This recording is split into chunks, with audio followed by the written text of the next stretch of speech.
কিছুদিন আগে আমি একটা সিএস র্যাঙ্ক ম্যাচ খেলতেছিলাম। তখন আমার টিমে একটা র্যান্ডম ছেলে পড়ে। আর ছেলেটার বয়স কত হবে, 10 থেকে 11। কিছুক্ষণ গেম খেলতে খেলতেই হঠাৎ করে লক্ষ্য করলাম পিছন থেকে কে যেন তাকে বকতেছে আর বলতেছে কি একটা গেম পাইছে, সারা দিন গেম নিয়ে পড়ে থাকে, খাওয়া দাওয়া পড়াশোনার কোনো খোঁজ খবর নাই, মন চাইতেছে ফোনটা নিয়ে ডেল মেরে ভাঙ্গা ফালাই। এই ধরনের আরো অনেক কথাই বলতেছিল, বাট ছেলেটা ফোনটা রাখতেছিল না, সে তার মতো করে গেম খেলতেই ছিল। আসলে ছেলেটা হয়তো গেমটাকে সত্যি অনেক ভালোবাসতো। তখন সেই মেয়েটা এসে সেই ছেলেটার কাছ থেকে ফোনটা কেড়ে নেয় এবং সেই ছেলেটাকে মারতে শুরু করে। আর এইগুলা দেখে তখন আর আমি নিজেকে ধরে রাখতে পারিনি, তাই মুখ ফুটে বলেই ফেলি, কি ব্যাপার আপু, তাকে মারতেছেন কেন? সে তো শুধুমাত্র একটু গেমই খেলছে, তাই না? আর গেমের ভিতরে মাইক অন থাকার কারণে সেই মেয়েটাও আমার কথা স্পষ্ট শুনতে পায়। তখন সেই মেয়েটা আমাকে এমন কিছু কথা বললো যেগুলো শোনার পর আমি থতমত খেয়ে গেলাম। একটা 12-13 বছরের মেয়ে কিভাবে এই কথাগুলা বলতে পারে আর কিভাবেই এই ধরনের কাজ কাম করতে পারে, যেগুলো শোনার পর আমার চোখ দিয়ে পানি চলে আসলো। আর তোমরা যদি এই মেয়েটার পুরো গল্পটা শোনো না, তাহলে তোমাদের চোখ দিয়েও পানি চলে আসবে। আর তুমি যদি ফ্রি ফায়ার লাভার হয়ে থাকো, তাহলে এই ভিডিওটি তোমার জন্যই, কারণ এই ভিডিওটি দেখার পর তোমাদের ভালোবাসা ফ্রি ফায়ারের প্রতি আরো কয়েক গুণ বেড়ে যাবে। আর গাইস, আমাদের চ্যানেলটা অনেকটাই ডাউন যাচ্ছে।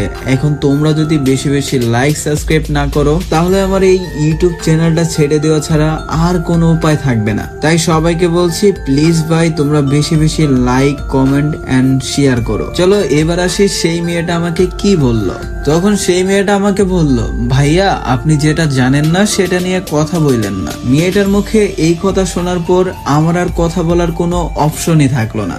তারপরেও আমি আগ্রহ সহকারে সেই মেয়েটাকে বললাম, কি হয়েছে আপু, আমাকে বলেন, আমি একটু শুনি। তখন সেই মেয়েটা আবারও বলল, আপনি শুনেই কি করবেন, আর আপনাকে বলেই আমার লাভ কি? আপনি তো আর আমার বাবা মাকে ফেরত আনতে পারবেন না, আপনি তো আমাদের আবার সাজানো গোছানো সংসার ফেরত এনে দিতে পারবেন না। আপনি কি পারবেন আমাদের বাবা মার ভালোবাসা ফিরিয়ে দিতে? না পারবেন আমাদের পেটের খিদা দূর করতে। এগুলো শোনার পর আমি ক্ষণিকের জন্য চুপ হয়ে গেলাম। আমি কি বলবো মেয়েটাকে, আর মেয়েটাই আমাকে কি বলতে চাইতেছে। আর এগুলো ভাবতে ভাবতেই আমাদের সিএস র্যাঙ্ক ম্যাচটা শেষ হয়ে যায়। আর তারপর গ্রুপে এসে সেই ছেলেটাকে ইনভাইট দেই। তখন আর সেই ছেলেটা আমার গ্রুপে আসেনি, কারণ হচ্ছে সেই ছেলেটা তখন অফলাইনে চলে যায়। তারপর আমি সেই ছেলেটাকে ফ্যান রিকোয়েস্ট পাঠিয়ে রাখি, যদি কখনো লাইনে আসে আর আমার ফ্যান রিকোয়েস্টটা ধরে, তাহলে বাকি কথাগুলো শুনে নিব। আর এভাবেই 20-25 দিন কেটে যায়। অবশেষে গতকাল রাত্রে আমার ফ্যান রিকোয়েস্টটা ধরে, আর তারপর সেই ছেলেটাকে আমার গ্রুপে ইনভাইট দেই। তারপর আমি সেই ছেলেটাকে বললাম, কি ব্যাপার, ওই দিন না গেম খেলার জন্য কে যেন তোমাকে মারলো, আজকে আবার গেম খেলতেছো, এখন কি তোমাকে বকা দিবে না?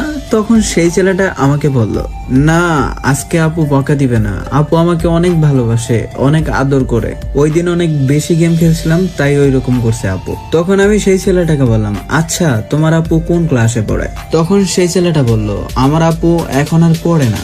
তখন আমি বললাম, ও আচ্ছা, তাহলে তুমিও কি পড়ো না?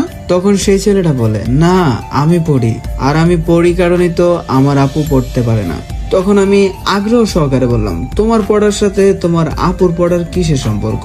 তখন সেই ছেলেটা বলতেছে, আমার আপু অন্যের বাসায় কাজ করে, আর সেই টাকা পয়সা দিয়েই তো আমার পড়াশোনা করায়। আর এই কথা শোনার পর আমি তো অবাক হয়ে গেলাম। আর সেই ছেলেটাকে বললাম, আচ্ছা তুমি কি তোমার আপুর সাথে আমার একটু কথা বলে দিতে পারবা? তখন সেই ছেলেটা বলে, হ পারমু, তবে কি কইবেন? তখন আমি বললাম, আচ্ছা যা বলার বলবো, তুমি শুধু একটু কথা বলাই দাও।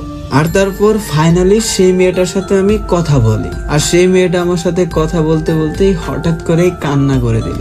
সেই মেয়েটা বলতেছিল তাদের নাকি একটা সাজানো গোছানো সংসার ছিল, যেখানে বাবা মা সবাই ছিল, খুব আনন্দে তাদের দিন কাটতেছিল, কিন্তু হঠাৎ করেই তাদের সংসারে একটা জ্বর নেমে আসে।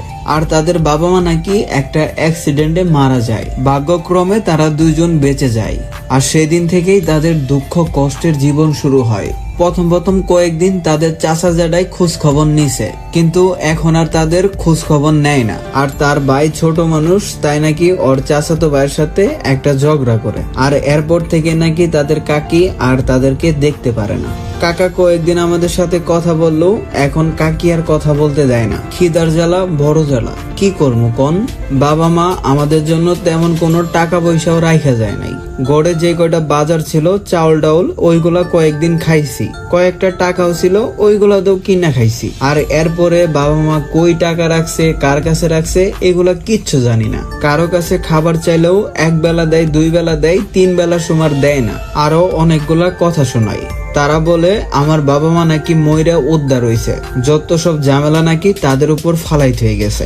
এইগুলা শোনার পর কি আরো কারো কাছে খাওয়া যায় বা খাবার চাওয়া যায়?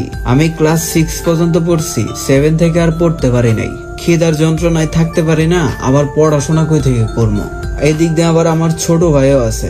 আমার কষ্টটা না সহ্য করতে পারি, তার কষ্টটা তো আর সহ্য করতে পারি না। তারপর আমি অনেক জায়গায় কাজ করার জন্য চেষ্টা করছি, কিন্তু কেউ আমাকে ছোট কারণে কাজেই নেয় না। আর তারপর আমার এক জ্যাঠাই আমাকে একটু কাজ দেয়। তাদের একটা বাবু আছে, সেটা দেখাশোনা করা, রান্না বান্না করা, এইগুলো আর কি। কিন্তু আমি তো আর আগে থেকে ওইভাবে রান্না করতে পারতাম না, তাই রান্না বান্না একটু একটু এদিক সেদিক হইলেই জ্যাঠার বউ আমার সাথে অনেক চিল্লাপাল্লা করতো। এক কথায় বলতে গেলে ওনার বউ আমাকে সহ্যই করতে পারতো না। আর তারপর সেই জ্যাঠার একটা ছেলে ছিল, সে আমাকে একটা আপেল দেই খাইতে।